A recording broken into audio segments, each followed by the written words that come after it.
Decision to pardon or commute the sentences of more than 1,500 defendants who took part in the deadly January 6 attack on the Capitol. Late today, Mr. Trump again defending that action. More than 200 of those serving prison time have already been released. Some of the defendants convicted of assaulting police officers that day. Today, those newly freed January 6 defendants were celebrated by some as heroes, while victims of that day's violence expressed a sense of betrayal, and even some Republican lawmakers expressed surprise.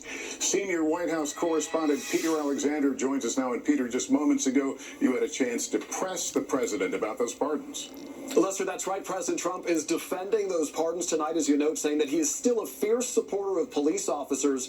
But tonight, the criticism about these sweeping pardons is growing.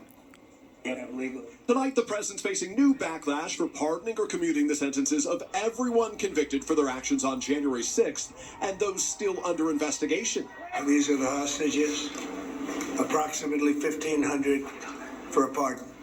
Yes. Full pardon. Including those found guilty of assaulting police officers. 4 years ago, President Trump condemned the violence. To those who engaged in the acts of violence and destruction, you do not represent our country. And to those who broke the law, you will pay.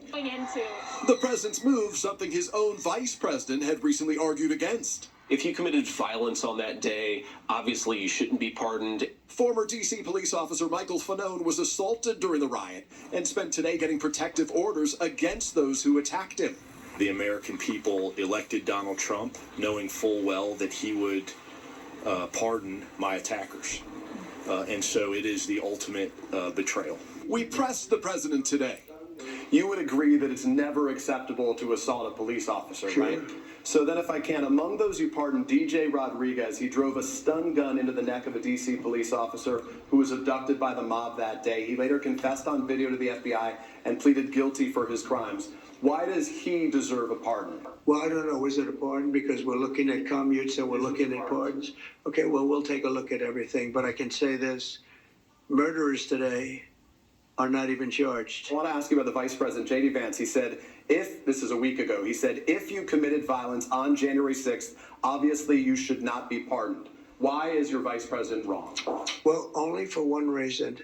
They've served years in jail. Among those being released, the leaders of two far-right groups, the Proud Boys, Enrique Tarrio, and founder of the Oath Keepers militia, Stuart Rhodes, both convicted of seditious conspiracy and other offenses. Rhodes, who'd been sentenced to 18 years in prison, speaking shortly after his release. I think it's a good day for America that all the wrongs are being undone. So none of these people should have been here in the first place. None of them were ever tried in a fair trial.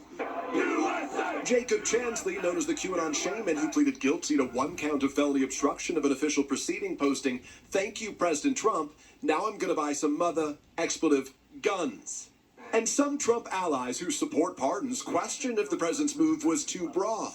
I think they were absolutely justified. Again, I don't know all the cases. I certainly don't want to pardon any violent actors. Those pardons among stacks of executive actions already signed by President Trump, including many focused on reversing Biden administration policies, declaring a national energy emergency to repeal regulations on oil drilling and fossil fuels, and scrapping Biden border policies. We're getting rid of all of the cancer. I call it cancer. The cancer caused by the Biden administration. Overnight, the president posting the White House is actively in the process of identifying and removing over 1,000 presidential appointees from the previous administration that are not aligned with our vision. Today, the administration firing the head of the Coast Guard, Admiral Linda Fagan, the first woman to lead a branch of the U.S. military, relieved of her duties. Tonight, President Trump touting more sweeping changes on his first full day in office, appearing with top tech CEOs at the White House, including Oracle's Larry Ellison, announcing a massive $500 billion investment in AI in the U.S. He says will create 100,000 jobs. Also tonight, President Trump was asked, would he support Elon Musk buying TikTok? I would be if he wanted to buy it. And Peter, we just learned about new details about the president's trip to the West Coast. Lester, that's right. President Trump will travel to Los Angeles this Friday after repeatedly blaming the Democratic leaders there for the response to those wildfires. But Governor Gavin Newsom invited him, and the president just announced an executive order to help bring more water, he says, to Southern California. Lester. All right, Peter Alexander at the White House, thanks. And there is growing backlash tonight over the president's broad actions on immigration, including lawsuits by dozens of states and even a church sermon. Here's Gabe Gutierrez. At the National Cathedral today, prayer and politics collided. The vast majority of immigrants are not criminals. With President Trump looking on, the bishop delivered an unusually political sermon criticizing his deportation plan. I ask you to have mercy, Mr. President, on those in our communities whose children fear that their parents will be taken away. The president later responding. I didn't think it was a good service. They could do much better.